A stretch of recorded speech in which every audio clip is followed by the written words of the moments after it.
Yo, what's poppin'? All my peeps, it is I, your host, the most Renaissance man who always thinks he can.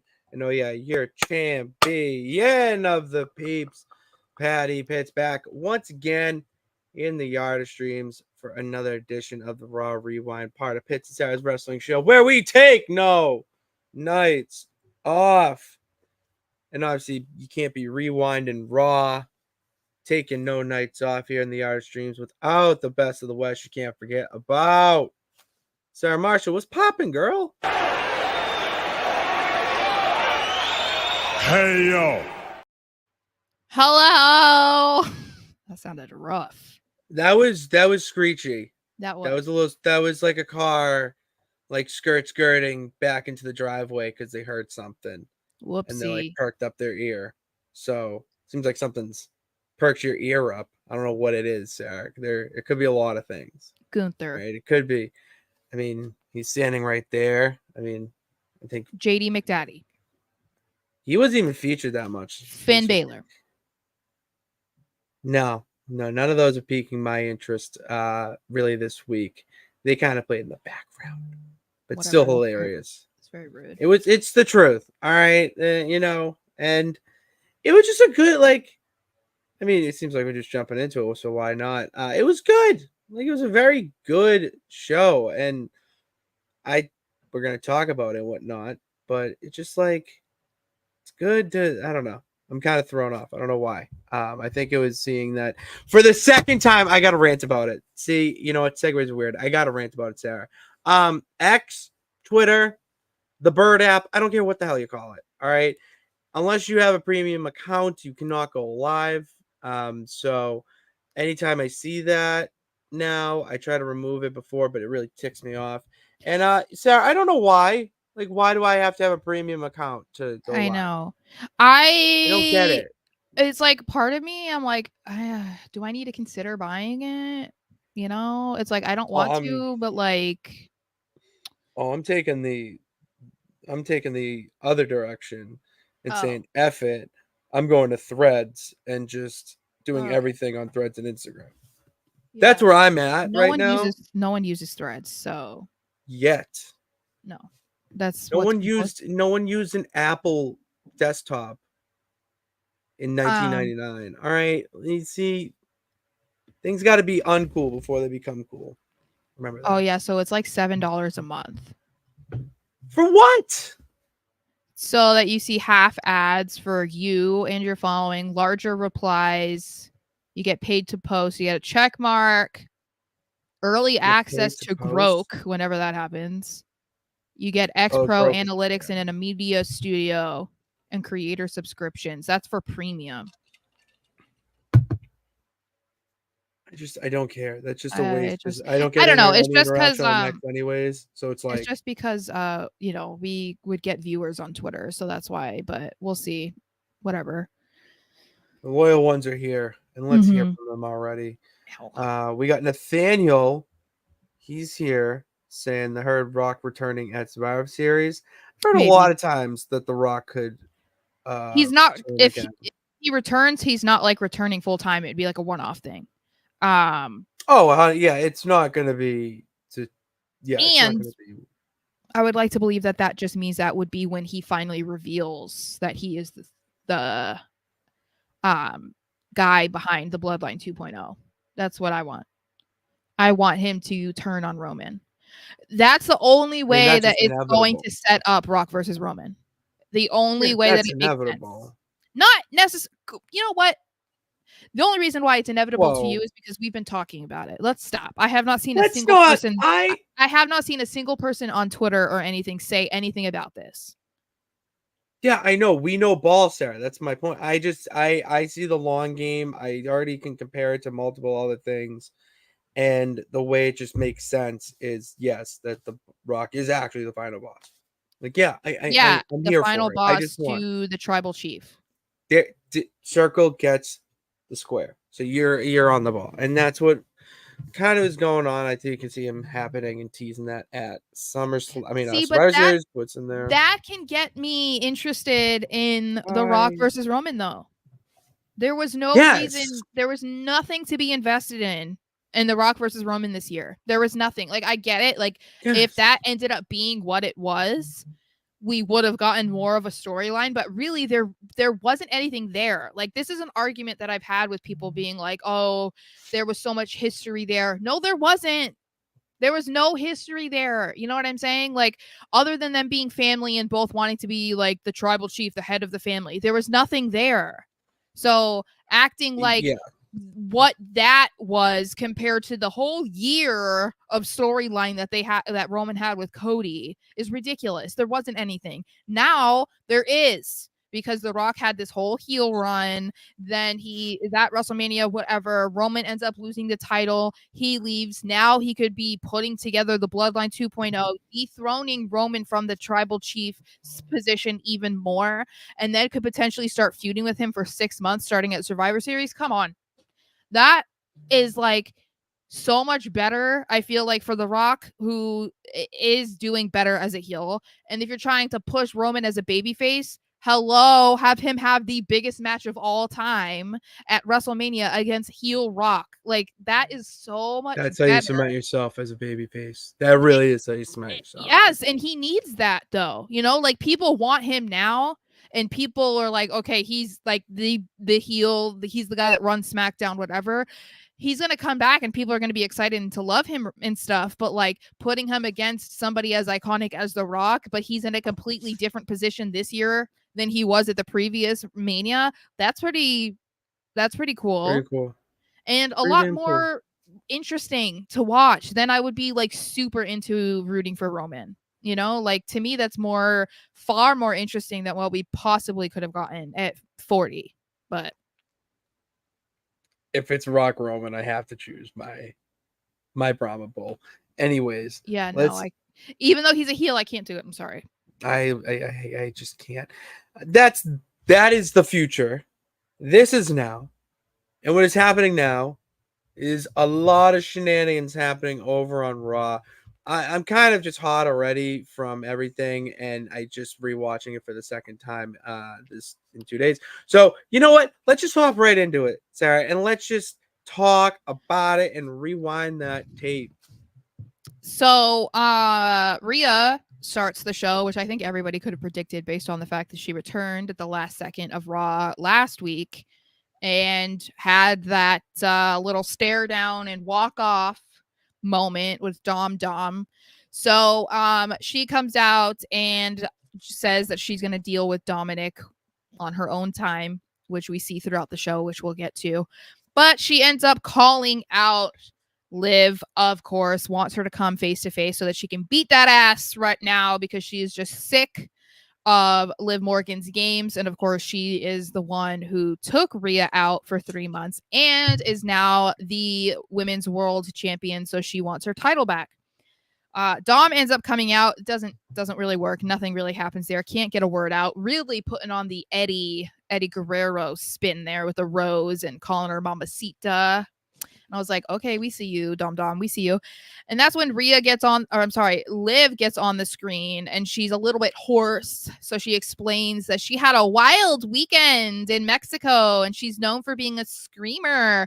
And if you have seen any of the videos, she was out during Dominic's match and over the weekend. So she was wearing his vest and everything. So just...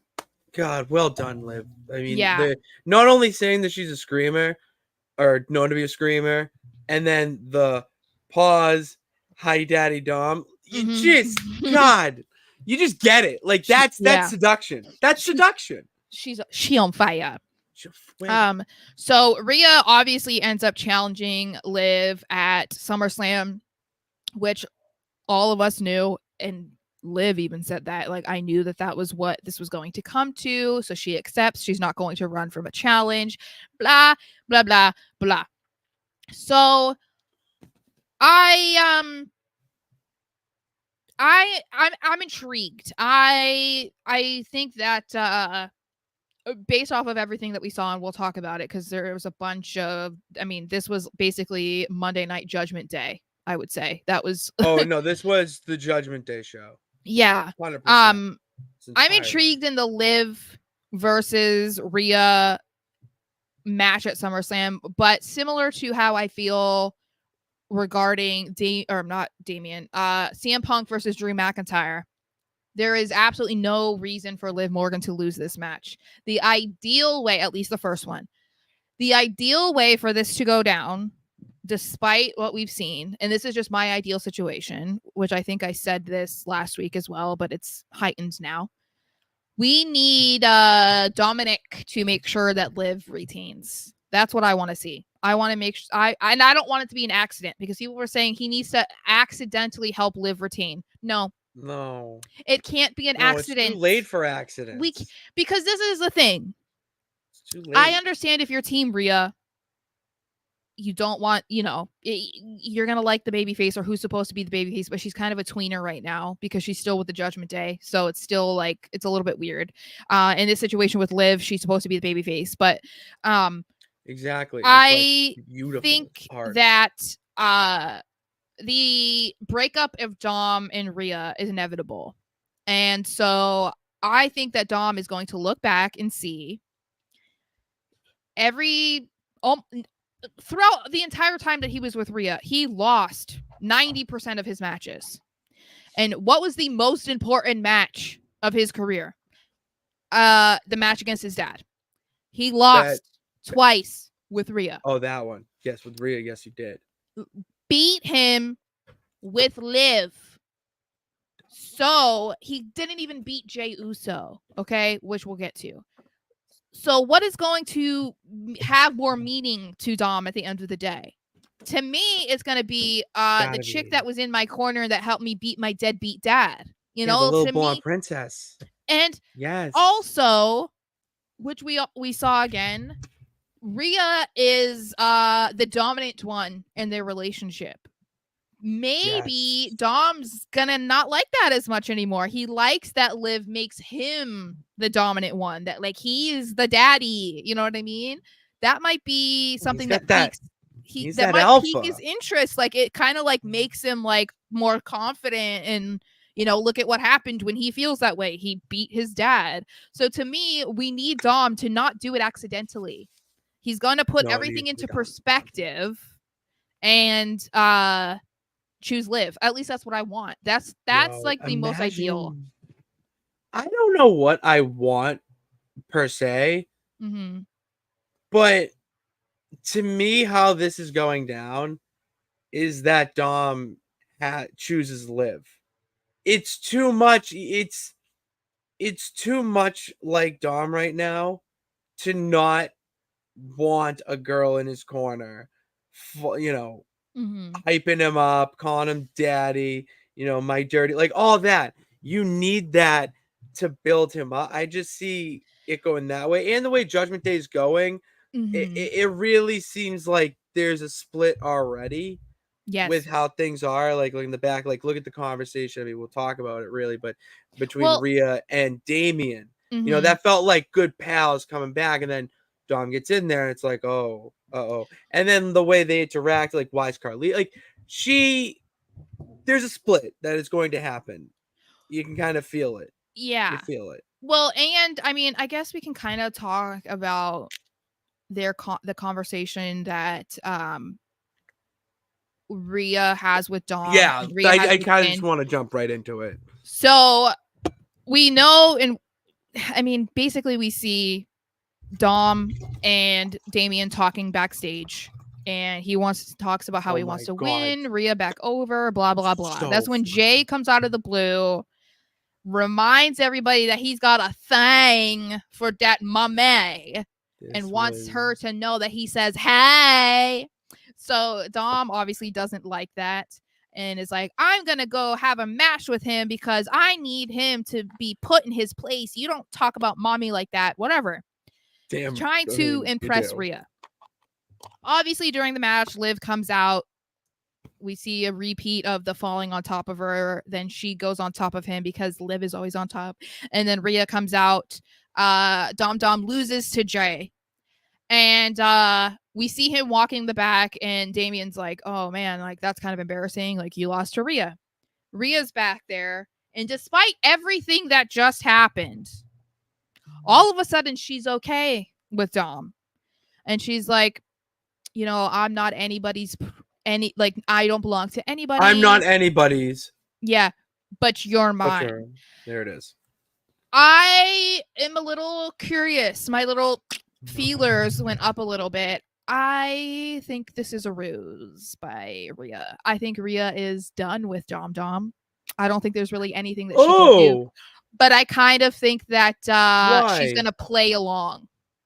Because I think that we think the near future is going to be that Damian and Rhea are baby faces and leave Judgment Day because the others are not turning, right?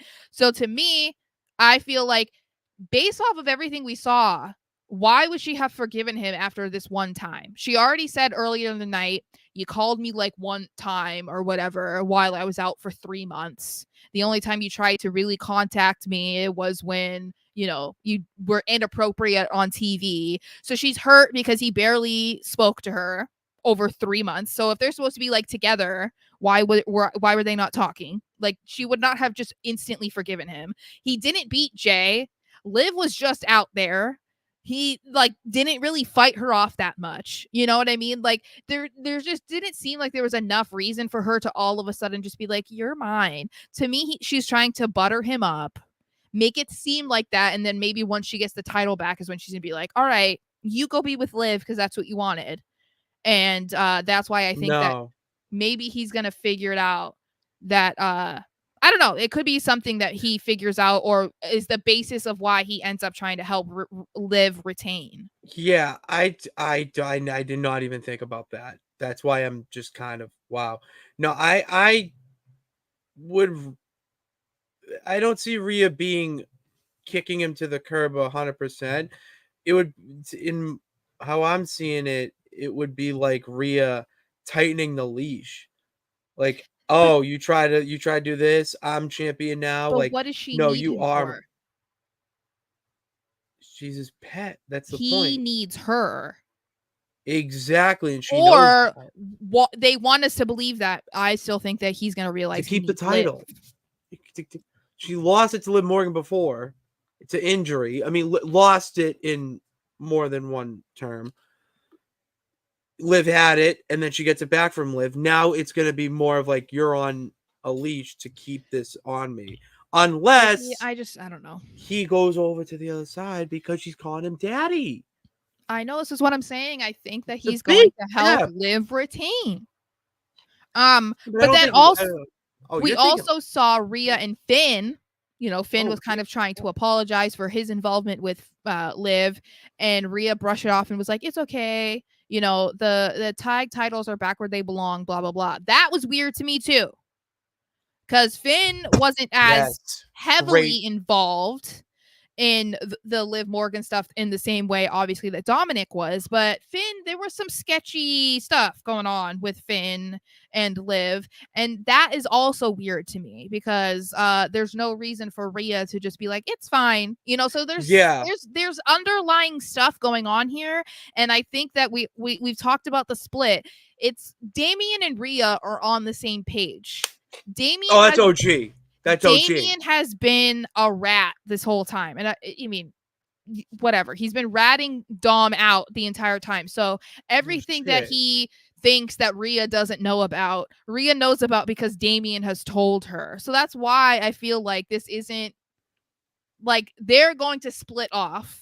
And that's why I'm saying like there might be more to what Rhea is doing in the same way there might be more to what Damian's doing or what Dom is doing, what Finn is doing. Like there's other stuff going on that we haven't seen yet. And I think that makes this whole thing more interesting. It makes the dynamic with Liv more interesting. It makes the future of Judgment Day more interesting, more than the typical, oh, it's a faction breakup, whatever. Like I think that if we're gonna have these like multiple layers and all these different stories going on within the same story, it's a lot more interesting to see what happens with the Judgment Day than just the typical like, oh yeah, okay, he's the champion, so he's gonna leave and we're supposed to make him a babyface now, and Rhea's back and so she's liked, so we need to push her out. Like I feel like this is a lot more interesting way to approach it. You can tell when Finn and Rhea were talking, it felt like just awkward, and in a place where was it shocked didn't need too. to be. Yeah, you can read his face. You can kind of tell that something's up with Finn. Yeah. I'm not going to sit here and try to predict what actually is up with Finn, but we know something's up with Finn, whether it is with Liv or something else, or if he just wants to be out of Judgment Day completely. Who knows? But there's something up with him based on that interaction, 100%. Yeah. We have a lot of comments about this. Yeah, well, and I just wanted to say, imagine the heat level of Liv Morgan and a Dom couple. Stop. Like, I would buy all. I need it so bad. I can't walk out of this basement with a Liz on top or finally on top shirt. I think that would actually kick my parents' hearts. Like that would just be it. I can't. I'd love to WWE shop, but I can't. Those are the type of t-shirts that I feel like I couldn't. I don't know how people buy those. You know what I mean? And just like wear them in their everyday life. Like there's just some shirts and I'm like, I don't know. Like I like the DM Hunk shirt and I'm like part of me is like, oh, I want to buy it, but I'd literally wear it around the house or like at a wrestling show. Like I would never just like run to the store. Oh, most of my shirts. People would be like, what the fuck is a DM Hunk? You know what I mean? Like usually your shirt says something, but you would be shocked how often I get stopped for my wrestling shirts. I was wearing my Cena one, or I think I had a Cena one. Yeah, the Hustle Loyalty Respect. I had that one, and someone stopped me and was like, bro, all-timer. I'm like, thank you. Like, it's so nice to be acknowledged around here when no one in my world does. Yeah. And people in my world here, we're talking about it, Sarah. I was kind of just peeking at the banners to see what's going on, and I saw we had a lot of comments, especially about this. So I think it's good timing. Let's start from the top. Nope, not there yet. Is Liv going to beat Rhea at SummerSlam? That's definitely way too early. I think Liv has to. That's why I'm saying I think that Dom is going to help make sure that Liv retains. Because I feel like when you think about it, on Rhea, how does Rhea lose if there isn't some sort of interference or something? You know what I mean? And the only way that it would make sense is if Dom hops in and tries to help, you know, and it doesn't even have to be anything super physical. It doesn't have to be anything that would alter, you know, make it a disqualification or something. But it could be something as simple as just distracting her, or, you know, maybe puts Rhea's foot on the rope, you know? So it's like, or I'm sorry, Liv's. It's just going to be something like that. I feel like it has to. It's the only way to really prolong this with it making sense. Or we have Mr. Anderson here with a way that it could happen. I think this that would be, but how do we get to that point though? Oh, Adam Pearce can just say fuck everybody. But why and just do this? Why? Because he can. Well, I don't know. I feel like there has to be a reason. Oh, you want like a legit? Okay. Yeah, like why are we getting to that point? Like why would he be the one to determine it? Like, is it like, oh, we have to see where your loyalty lies? I mean, yeah, that's obviously going to be, you know, a subtext in there. But I'm saying, how do we get there? I could see some just nonsense backstage segment where Dom has to make a tough decision and, you know, needs some guidance to lean on. And either Adam Pearce or Damian Priest, of all people, could say the only way to fix it is if you're the one who calls it right down the middle for Rhea to win. Like, that makes sense if Damian does it. Adam Pearce would just be for shits and giggles, honestly, just because it's Adam Pearce. But Damian logistically makes sense for him to say, why don't you, to win back her heart and to win back her championship, you wanted to win it back for this whole time. Well, now you can by being the special guest referee. And then he doesn't. Imagine storytelling. The new Judgment Day, JD McDaddy, Finn Balor, Dirty Dom, and Liv. Yes, please. That's a fucking hot quad. That's a hot quad. I know. Even with his little stash. It's growing on me, honestly. I still think he looks a little crazy, but like I've gotten used to it almost. It's actually insane how close he has it, his mullet thing, to the old Eddie Guerrero, and not WWF or WWE, whatever, but like WCW. Like, it's unreal. I mean, shout out to him for dedicated to the bit. He really is dedicated to the bit. And the roses. I know. God, it was like he just went back to the Peacock and rewatched 1999 SmackDown. Oh my God. I mean, that's what I did in college. WWE making Liv look like she's scared of Rhea with her running away anytime Rhea comes out. I mean, let's just call it obvious here. Wouldn't you freak out if you're in that situation? Well, and it's also Rhea is going to kill you. She's the other woman, so it's not even just like, oh, I'm scared, I'm running away. It's like, oh no, she's like trying to have Rhea's man cheat. So Hell I think have no theory. Fury, like a woman scorn. Yeah. Come on. Another reason why I feel like Liv has to win, but she's gonna win with Dom's help. Jesus, why are we hitting Rhea with a chair? Like, when did this become GCW? I don't know. We're not there yet. All right.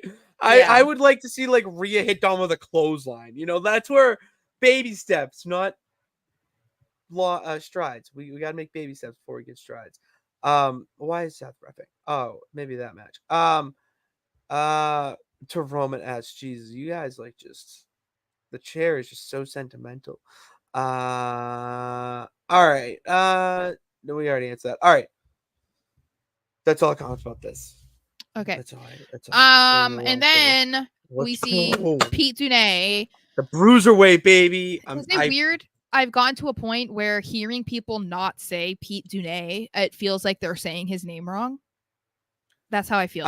In my head, I say Pete Dunne, and when I hear you say it, it sounds normal still. Pete Dunne. I just think that's how you say it, and I just it registers, and that's it. Like I don't say Pete Dunne. Like that sounds weird to me now. I go both. Micah, if your comment is about the whatever you call it, Cena, we'll get to it. Don't worry. Continue. Okay, so we see Sheamus versus Big Bronson Reed, and it's a sweaty match. It's a big meaty men slapping meat match. And what? I'm sorry, but you're just describing the match as a sweaty match. Yeah. It's very visual. Yeah, well, Sheamus was drenched, bro. I mean, his meat was wet. You know? Wow. Wet meat. Weedy. Lot of wet meat. Yeah, wet meat in that match. Wow. Sheamus does win, and after though, Bronson tries to go after him, which prompts Pete Dunne to come out, and he helps save his old pal, Mr. Sheamus. And then you're like, oh, okay, cool. Great. Like they're cool. They're boys again. All right, because last week was kind of weird. And then Sheamus is like, hey, like, okay, thank you. I don't know. What's your problem? Like, why aren't you coming back? And then Mr. Dunne runs back in and beats the poopy out of Mr. Shamey. And so we officially get a heel turn, apparently, for Pete Dunne. And we will now be seeing the man formerly known as Butch, currently known as Pete Dunne, versus Sheamus. Which, to me, this feels just like the latest installation of a guy in like a position like Sheamus wanting to help out somebody that they feel like deserves more TV time. And so I'm here for it. It's going to be one of those feuds where you don't care that a title is not involved. That's what WWE needs right now, because a lot of storylines are very title centric. So you need something like a Pete Dunne Sheamus feud that maybe it doesn't get on the SummerSlam card, but you know what? It lingers before and afterwards for a little bit, to keep you interested in the weekly broadcasting. And they're going to be good matches too. That's the other thing that will come out of this, is that you're going to see just absolute banger matches, on the level of Gunther, where they're very hard hitting. It's that European style, and you're going to actually get to see Pete Dunne showcase his bruiserweight ability. While for so long he was kind of kept up. Like, think of it like like a caterpillar and a butterfly. You read that children's book. Everyone did. You know, he's cooped up. He's butch. That's why he's got so much anger and he just like runs and attacks things. Well, you need to be butch so that you can spread your wings. Now we can really see the Bruiserweight Pete Dunne showcase how actually brutal he is. And I know we're going to probably have a draft soon. And Pete Dunne's one of those guys where it doesn't matter. I'm thinking ahead. I'm thinking like, ahead. Not until April or May. Exactly. Or the Royal or something. I'm just saying. You need guys that could potentially challenge for Gunther in the World Heavyweight title picture. And this build up right now, like stuff he's doing with Sheamus and whatnot, will build up to that. I think it also tells you Ludwig Kaiser is more injured than I did read that report, or someone tweeted about that. Like, yeah, it feels like he's getting the push, which I'm for. I he deserves it. It sucks. So did Kaiser. I never said he didn't. I'm just saying he deserves it too, which it just sucks because I'm like, Braun Breaker. Oh, you were on my shit list, brother. You're on my thumbs up list, Braun. No, for hurting Kaiser. In general, I just can't take. But I'm a big fan of Braun right now. Timeout. We'll put him on timeout for hurting Kaiser, but we're not taking him off the list. Did you see who he's dating now? Yeah, it's unbelievable. Izzy Dame, really? Doesn't shock me, but like at the same time, like, see those boots she was wearing? No, loved it. Oh, I'm a big fan of boots. Okay. Good to know. So then we move on to seeing a earlier in the day segment of Zelina Vega talking about like, the varsity practice. Yeah. Talking about Rhea's return and like, how does that impact you wanting to go for the women's world title? Blah, blah, blah. Zelina's just like, it doesn't matter. I don't like either of them. I'm still going to prove that I am the one that should be getting a title shot next. It doesn't matter what happens with Rhea, whatever. Then we all of a sudden, the school bullies come up with Sonya Deville, Zoe Stark, and Shayna Baszler, and they're like, LOL, actually, we're the ones that are next in line. And I just thought this was so weird. I was like, how, what? Sonya, you just returned. How are you at the front of the line? And the other two have been doing tag team stuff. So what are we talking about? They got the fast pass at HQ. Whatever. It was a whole thing. Okay, whatever. And Zelina just goes straight into hitting them with the insults, which kind of offended me because she went straight after Sonya for having a big forehead, and I felt like she was saying it to me because I have a big forehead too. And the fact that she was like, "I'm sorry, I couldn't hear you past your forehead," I was like, "Oh, yeah, fucking burn, girl." So this prompts Sonya to have her first match back since returning from her torn ACL against Zelina, and this was essentially a squash match, which I don't love this for Zelina because I feel like they tend to do this with her where they're like, okay, we're going to put her on TV. We're going to give her these big matches, whatever. And then they have her look like a weakling in matches eventually. So I just think it's kind of weird.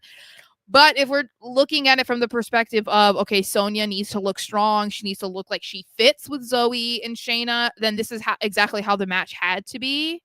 Zelina is just collateral damage at this point. So yeah, it's the role Zelina's in that she is. There's the kind of hero suit, almost a superhero babyface type of thing with the LWO, and she's just going to be roadkill to this new Absolution type of trio we have with Sonya, Zoe, and Shayna. You got to build them up somehow.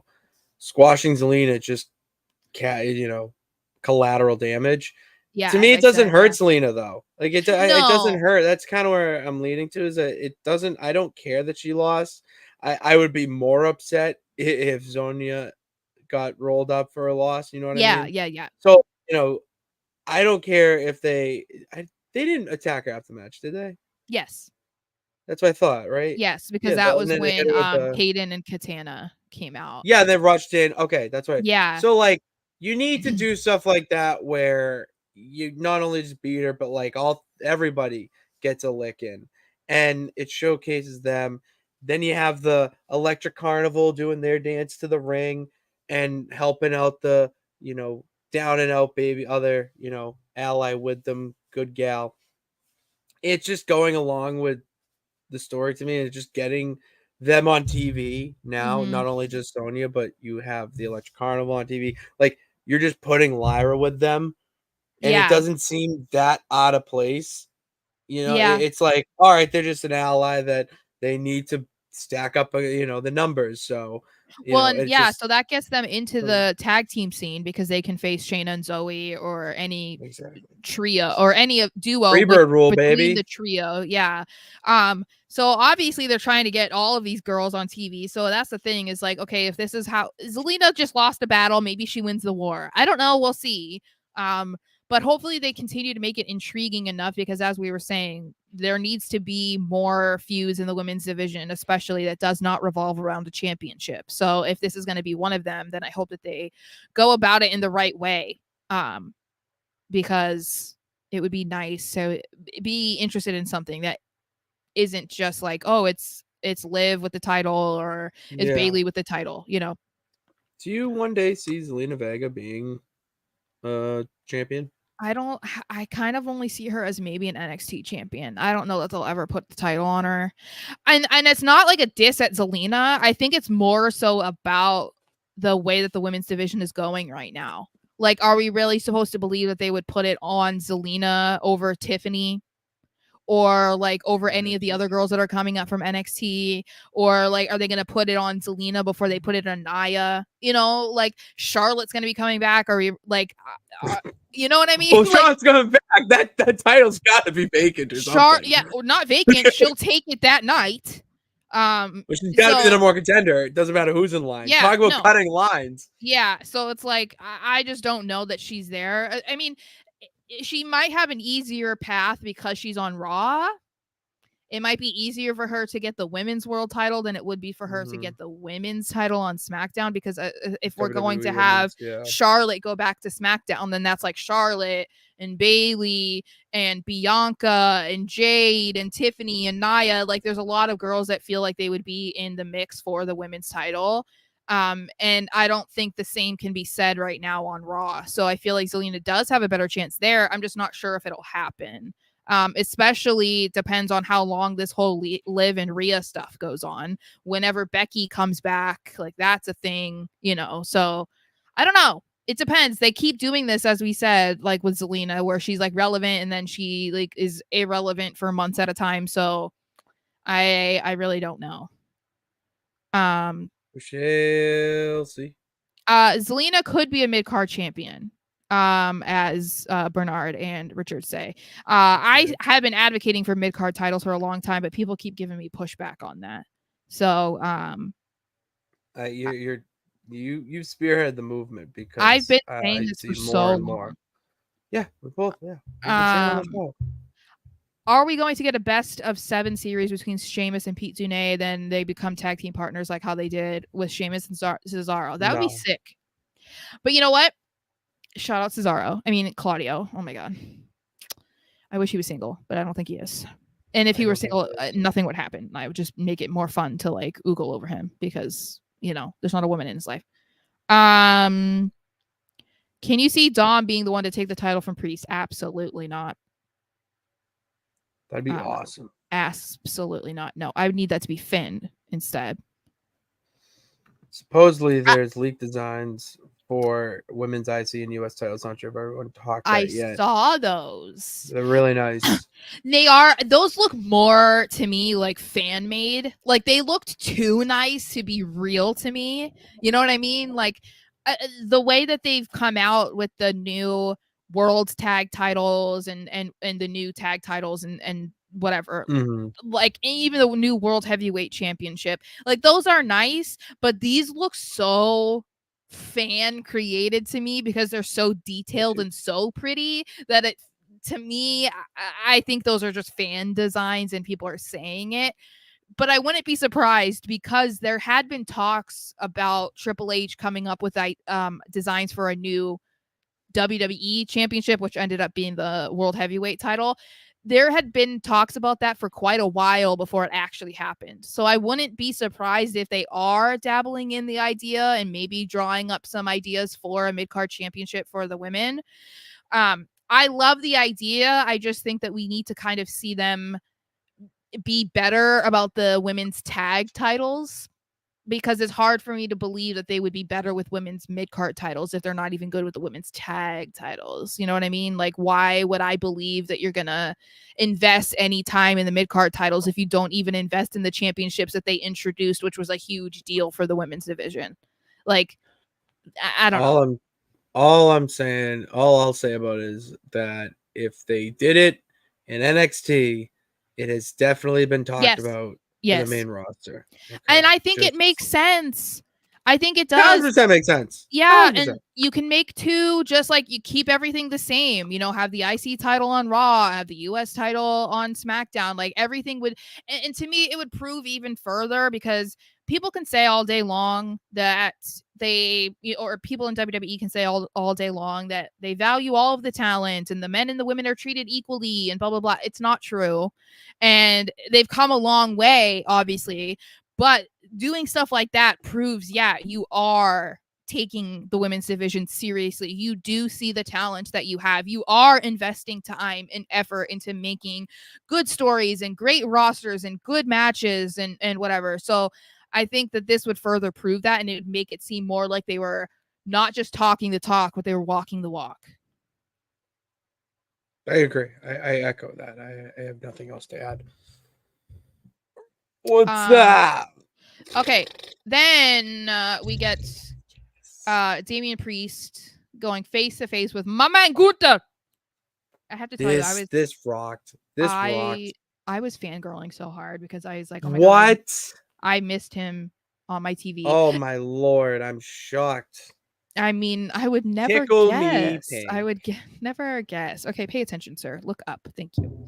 All right. So looking at my title, I don't like that. Yeah, he's eyeing it. He was no, like, I don't like these. No, you have a title that you're going after. Don't look at mine. Is mine. He's like, is that the title that needs me to make it relevant? That's what he said. No, it's not even that. I feel like he would just. I will bring prestige to the U.S. spinner. Is what he said. He would just, but no, he would take it and make it back and plain.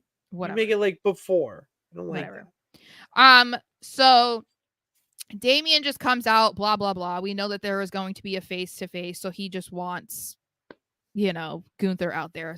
He doesn't say a whole lot.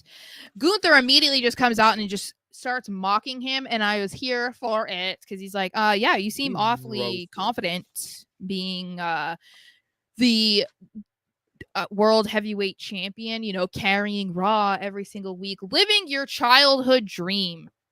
But Gunther says, you know what? You're not really doing a great job at that. You're not living up to it. Okay. Your reign has been nothing. You're an embarrassment. And if you really want to do the right thing, you should just hand me the title now and save yourself from the eventual loss that I am going to hand you. Damian then goes, which this is so hand in hand with this, what is it, WWE 24 or whatever they're coming out about Damian. So he just goes over his life story, essentially, just saying like, oh, I was homeless, I lived in my car, I had to scratch and claw to get to accomplish my dream, blah, blah, blah, blah. That's great. Great sympathy points for someone who they're seemingly trying to make into a babyface. I just think the timing is, of course, to promote the documentary, but it is what it is.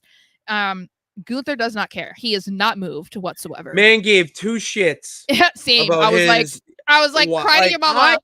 Cry. I'm looking here like, oh, Damian, like, damn, good shit. And then goes like, do you understand?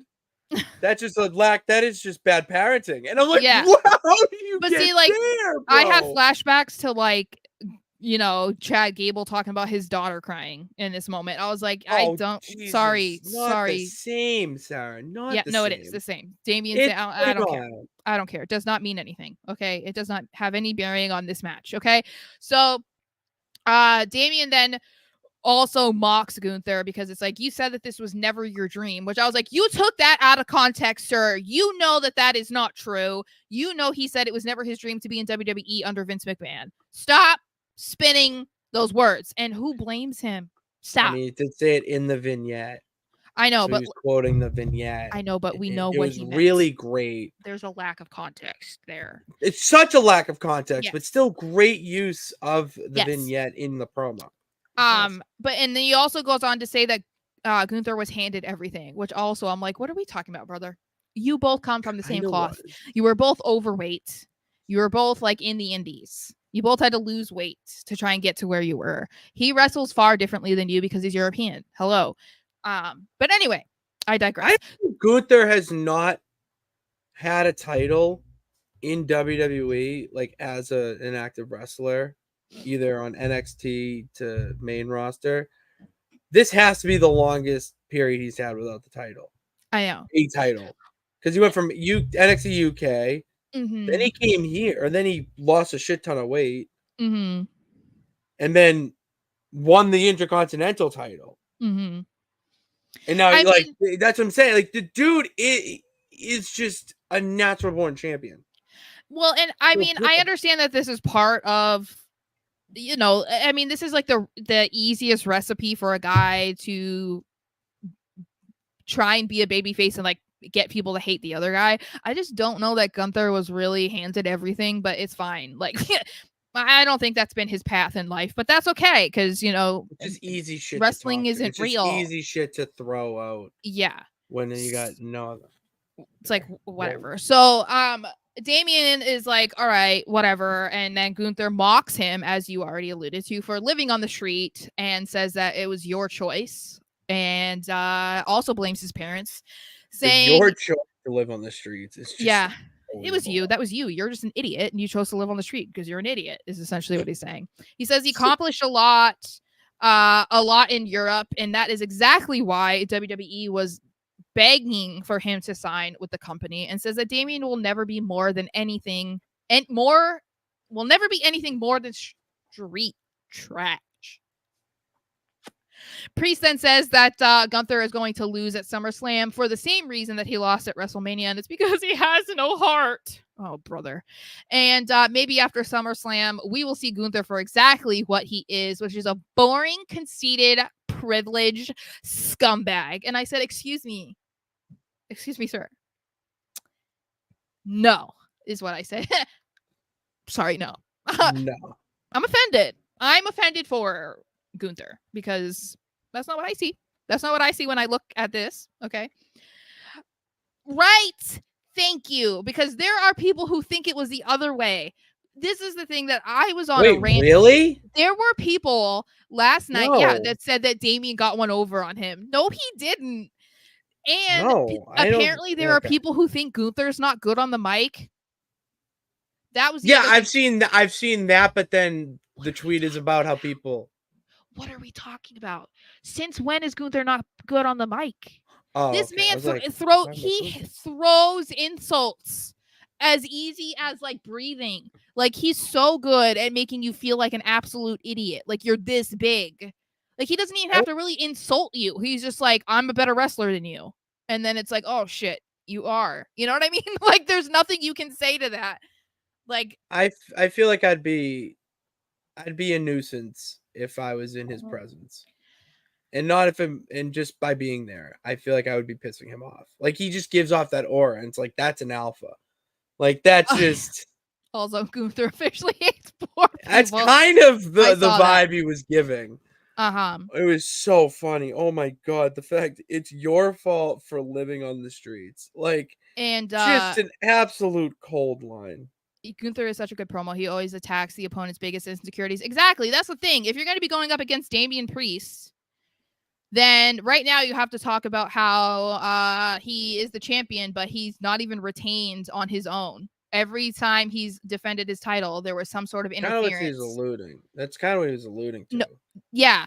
And then also, he probably wouldn't have said anything about Damian's life if Damian hadn't gone out there to try and have a sob story about how he used to be homeless and blah, blah, blah. Oh, yeah, no. He wouldn't have touched that. But that's the thing. Like, if you're in an argument with somebody or someone hates you and you're fighting with them, it's a war of words, whatever. You never want to bring up stuff that you don't want thrown back at you because those you're giving opportunities to people to hit you where it hurts. That's what Damian did.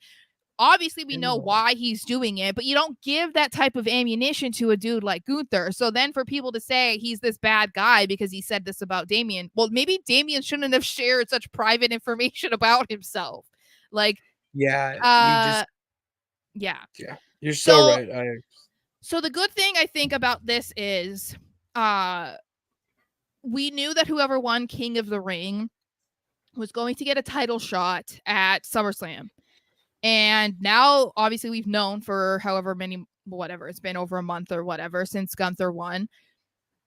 We were like, okay, how are they going to make this interesting? Because people aren't really going to care that Gunther's facing Damian Priest. Like, there's no backstory there. There's nothing there. I think this was a great way for them to kind of make it. This was it. Yeah, the way to get people to care about it, especially because they're trying, as we've said, to get people to love Damian Priest, to support Damian Priest in this moment. So this was a way for them to pull on the heartstrings, and Gunther going full blown, I hate poor people, you're street trash, is easy for people to hate. So this actually gives a reason for people to want to see this match.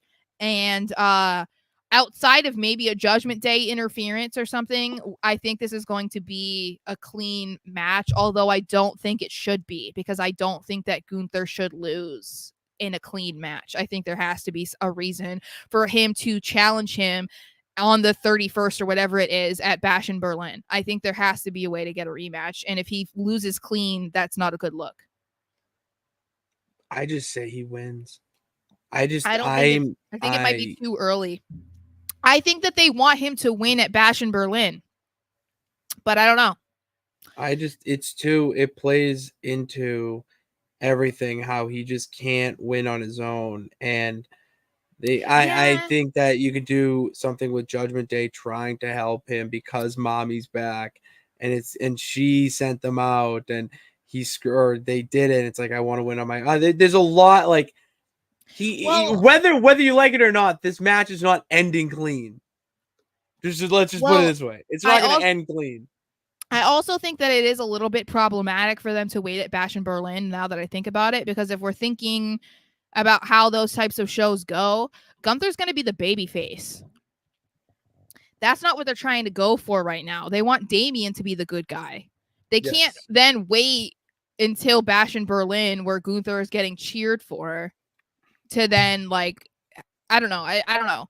I think he has to walk in as champion, or he has to leave Bash in Berlin as champion, or both. But you know what I mean? Like, something, he has to end up being champion, because I really do think that it would be a ballsy choice for them to somehow make Gunther lose after not losing any matches other than, like, the title match. That's what I'm saying, and he can't. It does not make sense for him. Yeah, well, there might be a Judgment Day interference. You know, people have been talking about, like, Finn gets involved, because obviously we were talking about earlier that something weird is going on with Judgment Day, and we knew that there's been something going on with Finn behind the scenes and his issues with Priest, which I don't blame him for, because Priest was like, they need me, I don't need them.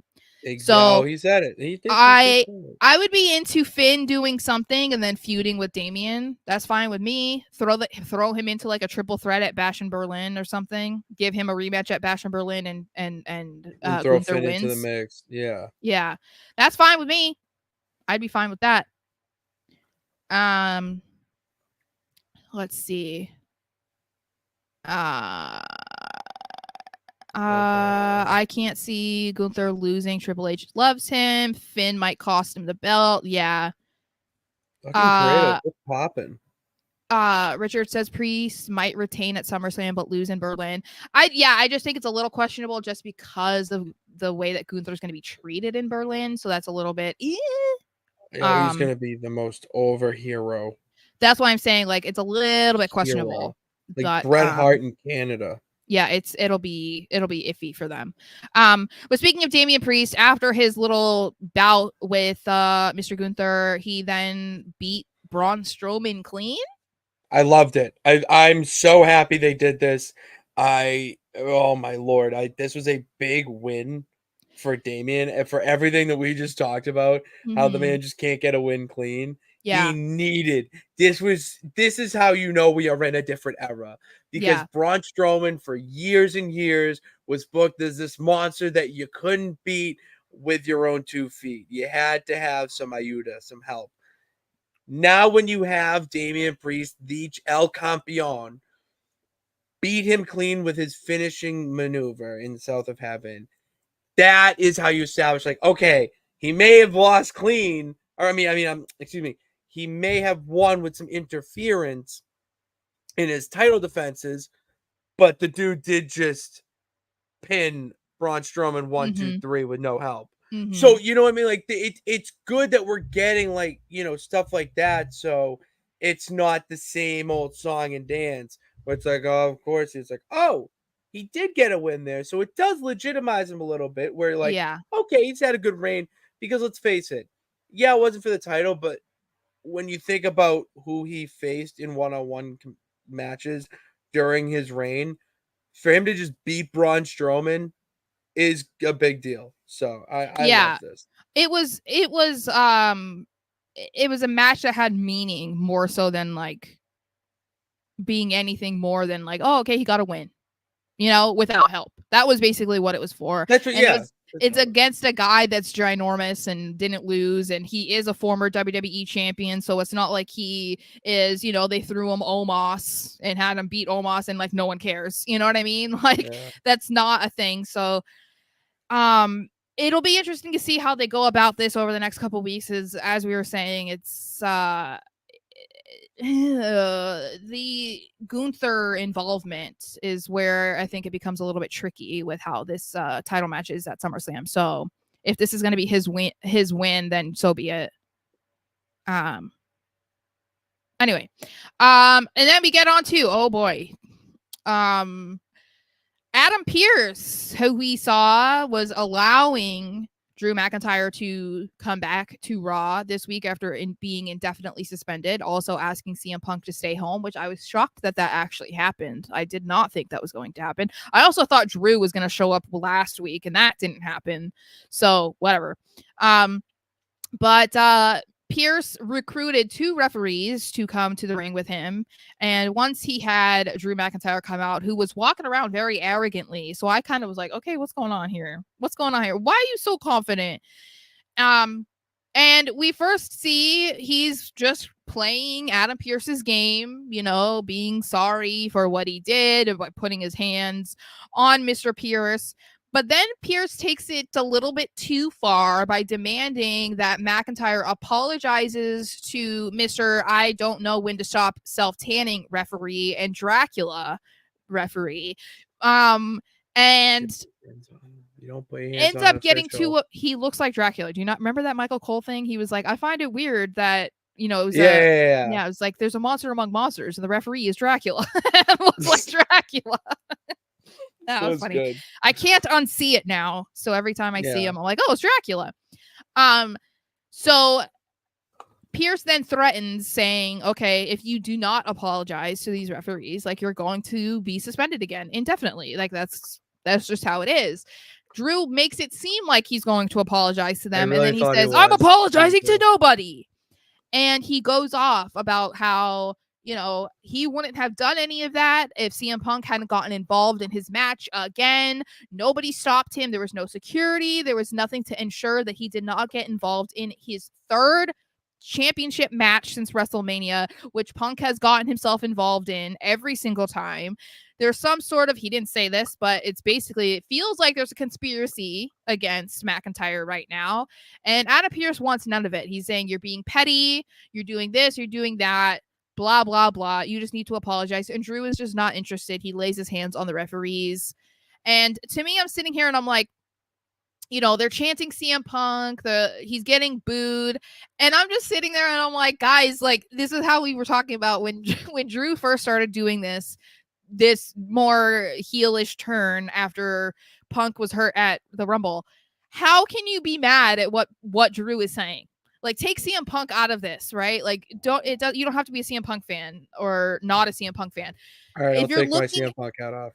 If you're looking at what Drew is mad about, how can you be angry at his reaction? You can't.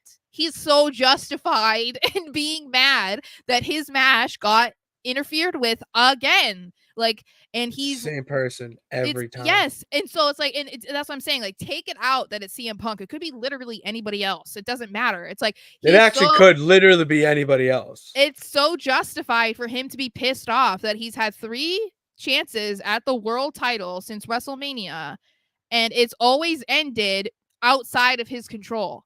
And nobody has done anything to prevent it from happening. No one has done anything to the person that is responsible for it. There was no efforts to stop it before it happened, while it was happening, after it happened, nothing. And we're supposed to hate Drew because he's mad? I'm like, this man's character is too rooted in like common sense logic really for me to be like, I hate him. You know, I can't do it. And it makes me laugh that other people do hate him for this. So I'm like, how? Because the people who hate him are the CM Punk loyalists who are going to live, breathe, and die by the, CM Punk sword. CM Punk. Like, I love the guy as much as the next person, but with everything you're saying, that's what makes me love this entire feud so much more. Like, the fact that, CM Punk gets involved, all right, he's fine. Drew McIntyre is also not only fined, but suspended because he bowed Adam Pearce. Like, it's the little stuff that takes it too far, in my eyes, like, that he's getting punished for. And that's what he's pissed off about, because, like, I'm just react. Like, how would you react? Like, put yourself in my shoes. Punk would be doing the same. Oh my God, that's worse. Or worse. Have we not watched early 2010s Punk? It's pretty good. It's pretty damn good. That's the irony in the entire situation, is like they want to paint Drew to be this bad guy. And I'm not saying he's innocent, but innocent, but he's definitely not. Yeah, because the thing is like, guilty. If anybody else were doing what Punk is doing, how would they handle it? That's the other question. And I think that's kind of a valid point that Drew has somewhat alluded to in, you guys are brainwashed by Punk. It's this and that. Like, you're acting like he's untouchable. You're not doing anything because it's CM Punk. And I think that's a fair accusation, because it does feel like if it were almost anybody other than CM Punk, they would have been handed harsh repercussions. Maybe they would have been suspended instead of Drew. It maybe never would have gotten to a point of Drew getting suspended and elbowing Adam Pearce and whatever. So I do think that this has to mean that there's going to be some sort of, I don't know if there's like an epiphany or something, where we're going to finally see that Punk is in the pockets of the GM or the higher ups or something, that there is maybe some sort of active attempt at screwing Drew McIntyre or something. There's going to be something, because you don't keep bringing this up. You don't act like CM Punk is completely innocent and Drew is the bad guy if there isn't going to be some sort of development in this way. That might be looking too much into it, but I feel like that is kind of a part of the story that can't be ignored, because there are weirdos like me that pick up on this and are going to be really irritated if it's never addressed, So I hope that this means that something is going to come of it. Mr. Anderson is asking the same question that you are. Yes. Why are we? I don't know.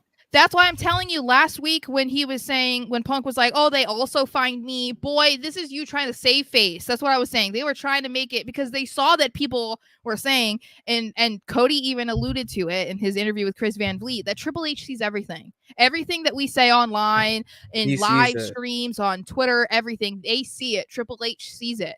So to me, they saw that people were like, wait, why is nothing being done to Punk?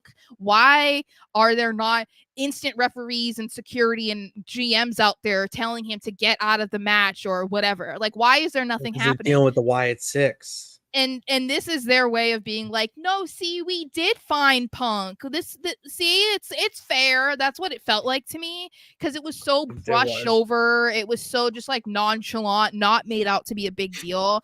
That was like their way of trying to like make it okay. But it's like, it's not true. It's like it's like their logic for why Brock attacked Cody Monday after the Raw after Mania. It was like, oh, he was pissed it was Spawn. It's like, what?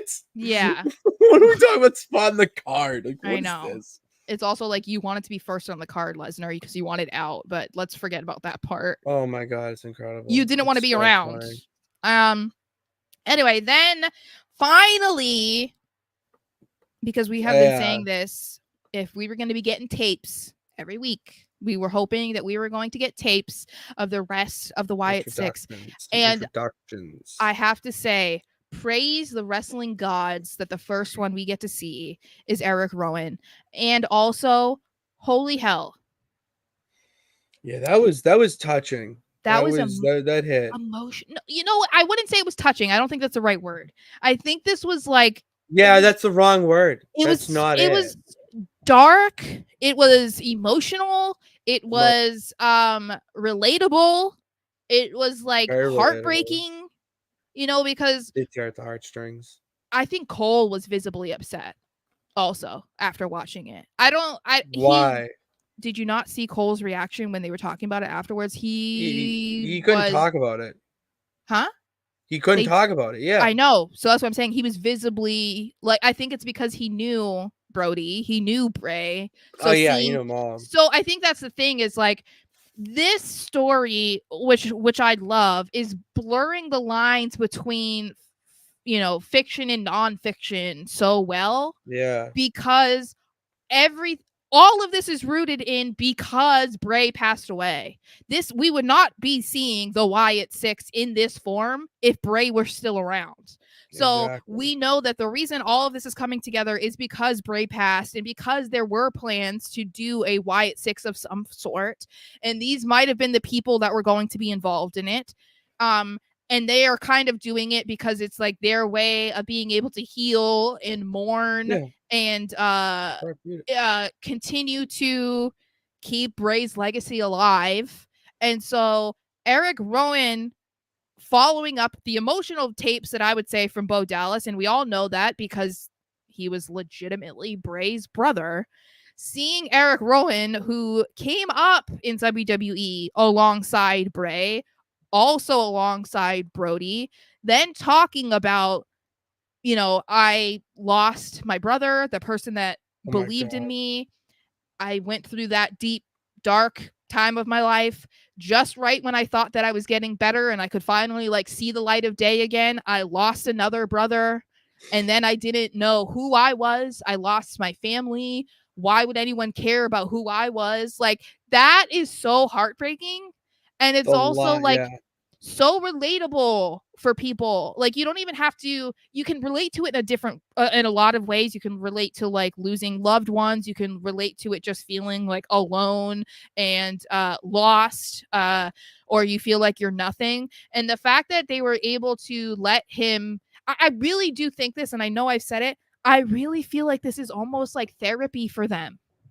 Like, it has to be. Yeah, absolutely is. It's so therapeutic. I feel like it's their way of paying homage and honoring Bray, but then they're also able to do it in a real way because this is where nothing Rowan said last on Raw, nothing Rowan said in this tape was probably fake. All of that was real. All of that is just... It was every emotion that he's felt, every thought that he had. I guarantee you, Bo probably did reach out to him and say, hey, I really want to do this. You know, Wyndham wanted to make a Wyatt Six. That was his plan. We were going to do this. I want to do this, but I want to do it with you by my side. Like, I really do think, because he says, Bo reached out to me, blah, blah, blah. I guarantee you, all of this is laced in truth. And I feel like that's why this is so good. That is why it was so captivating to sit there. Like, I was surrounded by chaos. There were people in the background as I was watching Raw playing a video game, yelling like, ah, ha, ha. I was so zoned in to what Eric was saying that I'm like, I don't even know what was happening. Like, that was just how good it was. Like, I was just amazed. The line where he says, I'm just Rowan, or it's just Rowan anyway. Like, that hits because when you think of the Wyatt family, obviously Bray is the centerpiece, and then there's he's a Brody Lee. You think of Brody Lee, Luke Harper, and then there was just Harper, there was Rowan. Like they were just there. Rowan, was just there. Like he was just the guy who wore the sheep mask. Mm-hmm. And when you're fans watching this happen, you don't think of it. You think of Bray, the star, and his sidekicks. But the sidekicks have, feelings, emotions, and they are a person, a human at the end of the day.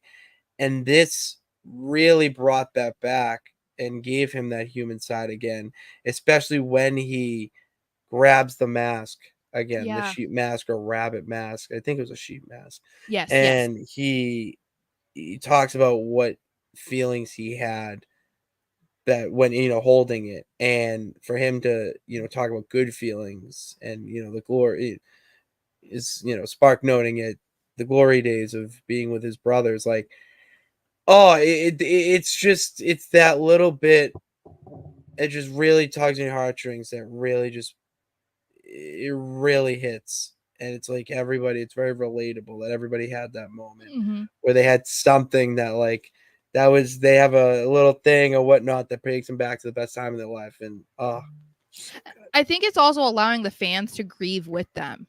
Like it's like telling the fans that it's okay to be sad about it still. It's okay that when you see us, you think of them. Like I think that was why Bo kind of addressed that, as we talked about in the first tape, about like, oh, you're just trying to be successful off the back of your brother. Oh, blah, yeah, blah, I know blah, that you had to put that in there first to establish so how deep we're going. Yes. And I think seeing more of the perspective of this whole entire situation from somebody who is not related to Bray, seeing that with Rowan, I think that it's like, it's telling the fans, like, it's okay to feel this way. We're doing this the right way. Everything that we're doing is because of Bray. And I think they brought the Wyatt family into this too, because the whole thing was Bray is kind of like the leader, and he was trying to bring the people who were lost, and he was trying to lead them to success and whatever. And that's kind of exactly what they're trying to say. All of these people are in the Wyatt Six. They were all lost.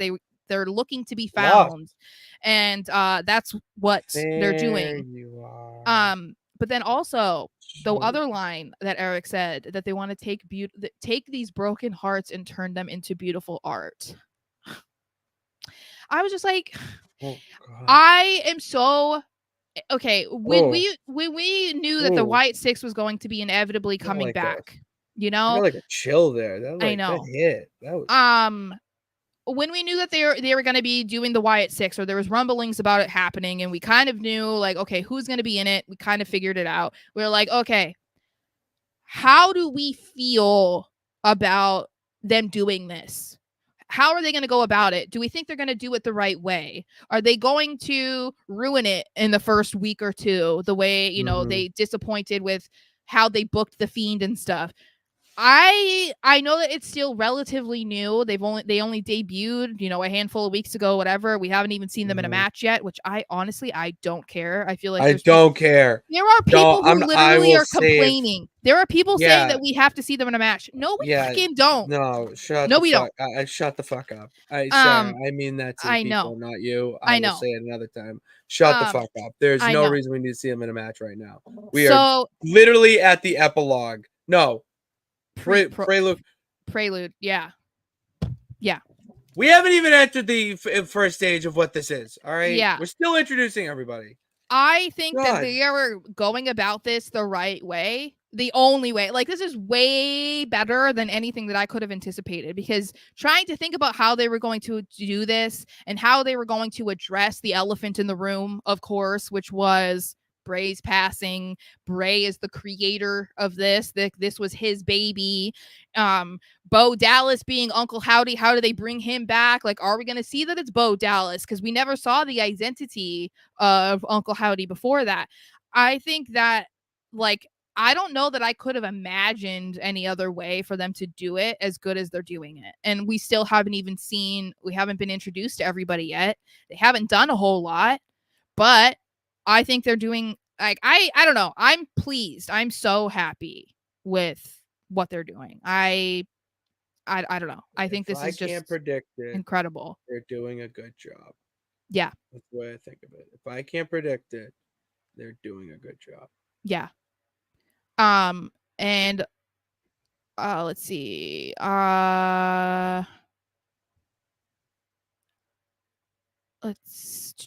Oh yeah, Ashton says the Rowan tape hit deep. It really did. The Wyatt storyline is great. It is. Also, Mr. Anderson. Okay, do your thing. Mr. Anderson.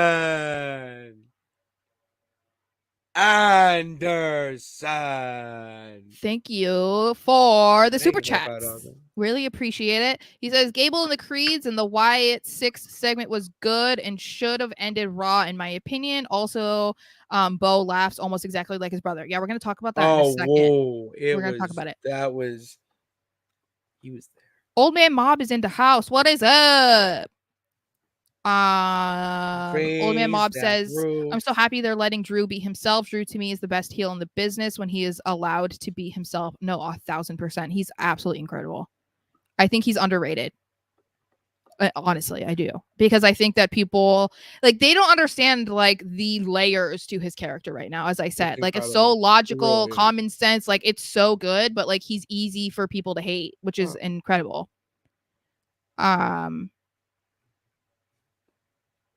Okay, anyway, so as you said, Chad Gable is sick of the Wyatt 6 coming after him. Dumb idiot. And he thinks he figured out the true identity of Uncle Howdy all on his own, and he feels like he needs to let everybody know. Therefore, he decides that he is going to call out Bo Dallas because that guy is Uncle Howdy. So he goes out into the middle of the ring, calls him out, and I have to say to you, I was kind of shocked that Bo actually came out. Like, I wasn't sure if that was going to happen. We saw the quick little glimpse of him in Adam Pearce's office. I was shocked too. But I was happy shocked. I was like, okay, this is different, because we never really saw, Bray Wyatt's the Fiend. You know what I mean? Like, we were supposed to kind of treat them as like different entities. And so I was kind of thinking that we were going to get that same treatment with Bo Dallas and Uncle Howdy. But I love this because I think that this is proving to the people who thought that they were going to go supernatural, they're not going supernatural. We're not going to pretend like Uncle Howdy is a separate being. You know what I mean? Like it's all the same person, just like an alter ego. Yeah. Yes. So Bo comes out. And he is immediately jumped by the Creeds. So we finally see the involvement of the Creeds with Chad Gable, which I feel like it's been forever. And Bo Dallas was selling the shit out of everything that they were doing to him. Anybody who has ever questioned this man, bro, this brother was like, I'm going into the Hall of Fame based on how I sell. He was like Dolph Ziggler out there or something. He was like, someone compared him to prime HBK. Yes. He was ragdoll. Just Yes, ragdoll. Throwing into the barricades. I know. He flipped. It was like, wow. I know. He was selling Great job. I know. Incredible. And the best part about this whole thing, right, is they beat him up and they're like, oh, he's down. They go in the ring, put their arms up and celebrate. And what does Bo Dallas do? He starts laughing and he pays homage to Brody Lee with a yeah. And I was like, Bo, that's the right way to do it. That's the right way. And he starts laughing. It happens, 2 more times? They beat him up. They think they're done. Nope, Bo is still there. Yeah. Yeah, and the yeah. Oh my God. That the little details matter. Yeah, it does. Because the people who have been around long enough, it hits you. It hits you. I saw mixed reactions to this. Like, people were pleased with, the Creeds joining Gable finally. People were pleased with how Bo was selling, obviously. But then there were people who were mixed about the laughing and whatever. And to me, I'm like, it's like these people never watched Bray Wyatt. You know what I mean? And I'm not saying that Bo is trying to be like the second coming of Bray, but he's obviously going to pick things away from what Bray did and how he handled things and how he might be if he were in this position as the leader of the Wyatt Six, and he's making it his own. And to me, I'm like, he's laughing, one, because it's like, we can say he's laughing because he's in pain and that's how he deals with it. There are people that are like that. They laugh the pain off. Also, he was laughing because he wanted to see that evil side of Gable. Hence why when he like gets in his face and Gable's yelling at him and he says, "There you are." And it's like, you're finally seeing that evil, dark side of Gable that you wanted to bring out. Hello, that is like the epitome of what Bray's last run was, of the whole thing with Uncle Howdy, of being like he was trying to suppress that part of him. It's like, come on. This is brilliant. I guess maybe that's so what makes it more brilliant, is that people aren't understanding it. But I think the thing is, if you don't understand it, that's one thing. But criticizing it because you don't understand it is not the way to go about it. Foolish. It is foolish, Sara. So I thought this was great. I think this was kind of like, I don't know, quite an incredible way for Bo to have his like official return debut, I guess we can call that. And I love that afterwards the entire Wyatt Six come out and they all just pose in the ring together. I don't know. I'm so happy about this because we had such high hopes. And when we were talking about it, I even said I wasn't sure if I had a lot of optimism about them going about this the right way. And things can change, but I really do think that they are taking their time. They are putting in the right effort, and they're really paying attention to minor details to make this as good as possible.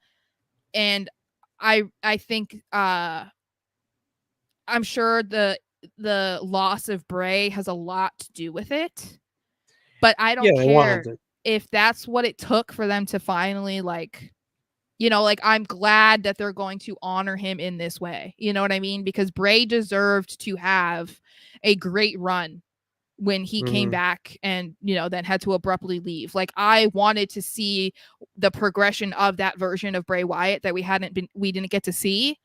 And so I feel like we're kind of getting to see what might have been able to happen if he hadn't passed away. So like, I feel like, I don't know. I just think I'm just excited. I'm happy for them. I'm very happy for him. Excited to see what happens next. I know, I am too. I don't know. I think, just awesome. I feel like Ivy Nile is not. No, we haven't seen her out.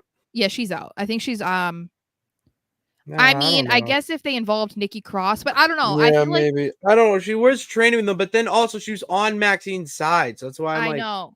Well, and Ivy, I mean, they could easily just have her be a part of the group because, I don't think she was established enough at all for anyone to be like, oh my God, she's a heel now. It's like she really wasn't a baby face. She was just kind of there, Yeah, I could say, but still, she was connected with Maxine, and that was her gal pal to help her through the thing and train. Yeah, and she fits more of the Alpha Academy post Gable vibe than in this new little Team Angle 2.0 and more as a tag team partner for Maxine. Yeah, and especially talk about you building up the women's tag division. That's hook, line, and sinker a way to do it. Yeah.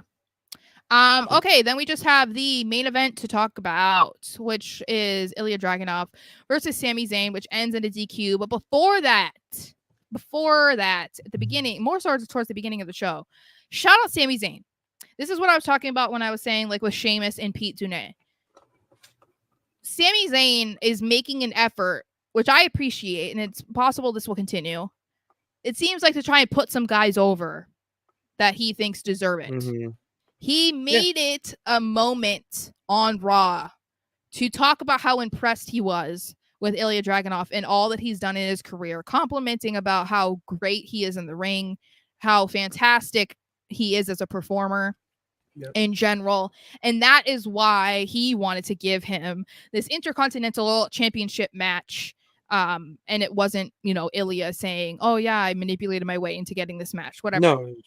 He also tells Ilya that he wants to bring him to bring his best, which also made me laugh because I was like, we literally were just talking last week about how Ilya acts like every single match is his WrestleMania main event.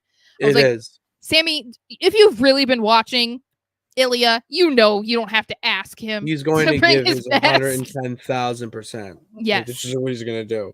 And they delivered. Although I have to rewatch it, but I know that there was one little wincy spot. And then people said because Sammy kind of had Ilya land on his head and that Ilya followed it up with a big knee to the face or whatever. And I was like, I kind of wonder if that was Ilya being watch out, don't fuck with me.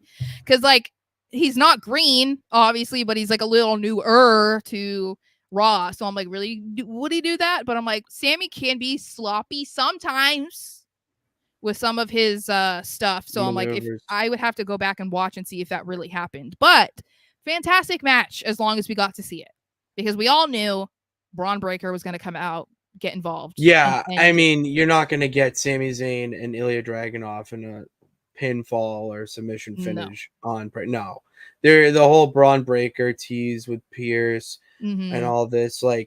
Wouldn't you rather see these two fight for the Intercontinental Championship with Braun Breaker added to the mix at SummerSlam? Yeah. Wouldn't you just rather that? So that's all they're doing. It's fantastic.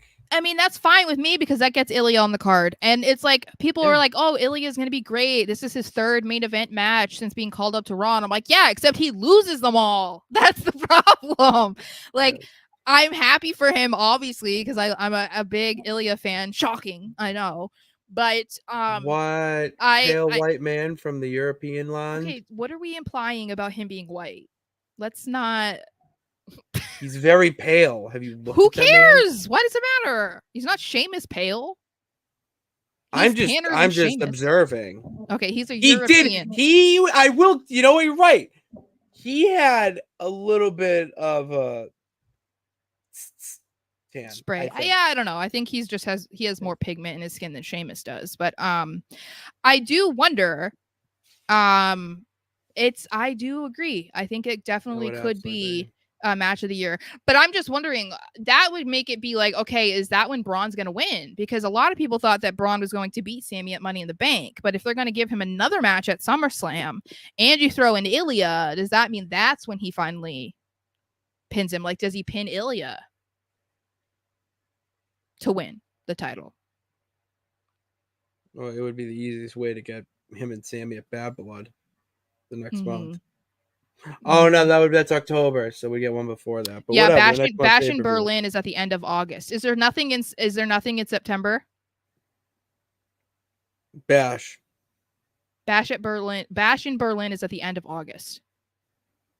So that's why I'm asking. Then I don't think there's any because Bad Blood is in October. Let me look. WWE. I know that. PLE. I know that for a fact. Oh, the match was produced by Jason Jordan. Yes, I did see that. This is all 2024. She just knows ball. Me? No. I mean, you do know ball, but I was saying more Jason Jordan just okay. Produce a good match. Yes, there is nothing. There's no WWE show or Raw. It's No Mercy for NXT in September. So yeah, it goes from. We're getting some NXT. Baby. Oh wait, why is Bash in Berlin? Oh, okay, yeah, Bash in Berlin is August 31st. So a pop out September. And then then the next one is October 5th. Bad Blood is October 5th. So, that could work potentially. It could also mean Sammy wins at SummerSlam and then Braun wins at Bad Blood. Pat, do you think Sara Zayn? I don't know if Sara Zayn will be fighting, but I think that Sami Zayn will not beat Braun Breaker. I'm gonna predict it until my destiny manifests itself. I need to see Braun Breaker as Intercontinental Champion. I don't care. I love Sammy. It's a very relatable underdog story, but goddamn, I need Braun Breaker as a champion so bad. I like what you're saying. Can I see Ilya win in a triple threat at SummerSlam and walk out bash it as IC champion? I would. Don't even tease that. Mr. Anderson says, honestly, I think Sami Zayn will lose the title soon so they can set him up to reunite with the Usos and Roman to face the Bloodline 2.0. See, I think it's going to be Cody that joins the regular Bloodline, but I think it makes more sense. Because that would also require Sami going to SmackDown. So I think they would prefer to lose one. I don't think they want to lose Jay and Sami to SmackDown. But I don't know. But anyway, that was Raw. I know we went a little bit long, but there's a lot to talk about today. Very long. Lot to talk about. Appreciate all of you guys that stuck around too. I know, the ones that actually came over to YouTube and weren't just the Twitter X, fickle pickles over there. So thank you guys for tuning in. And if you tuned in, hit that subscribe button and bell notification to know when we go live. We'll be back on Thursday for the actual No Nights Off show, where we talk not only what's going on in the Wrestleverse, but things that just have to do with it. What we want to talk about that has to do with wrestling. So that's on Thursday. And in the meantime, follow us on all social media platforms in the links in the description below. And tune in with tomorrow, Wednesday. Not only Dynamite, but the bad gal's back. Sara. That's right. I just edited that video, which will be up on YouTube soon once I get the info. But this week I was editing it, and because I was like, who the hell? Like, because before it was the 3 people. So when you finish those, it's like, all right, what's next? So I found out what's next, and it's this motherfucker Troy. We hate Troy. Okay, we do not stand Troy in with the bad gal. He sucks. Like, picture just the worst person that could be on creative. Like, just someone who just doesn't get it. Matt Riddle. I mean, for God's sakes, the guy booked a microphone match. Matt Riddle. No, I would rather Matt Riddle than Troy Tompkins. That's saying a lot. I know, but you haven't dealt with him. You know who I think would be best, actually? Who? Say his name and he appears. I believe in Joe Hendry. He made an appearance tonight on NXT. Oh my God. Because Vic Joseph said his name. All right. Go check that out. Imagine if that was legit. Like, literally anytime they said his name, he just was like, hey. That's the goal. That would be hilarious. Oh, go check that out and go. Yeah, tune into all the stuff that we have already, clips, whatnot, and the Twitch channel. I'm stalling. Doesn't matter. It's time to go play some Mario Kart. Thank you guys for tuning in. God bless. Remember that you could do it. All you got to do is try. We will see you on tomorrow in the Nonsense Galaxy, Thursday here. Let's go.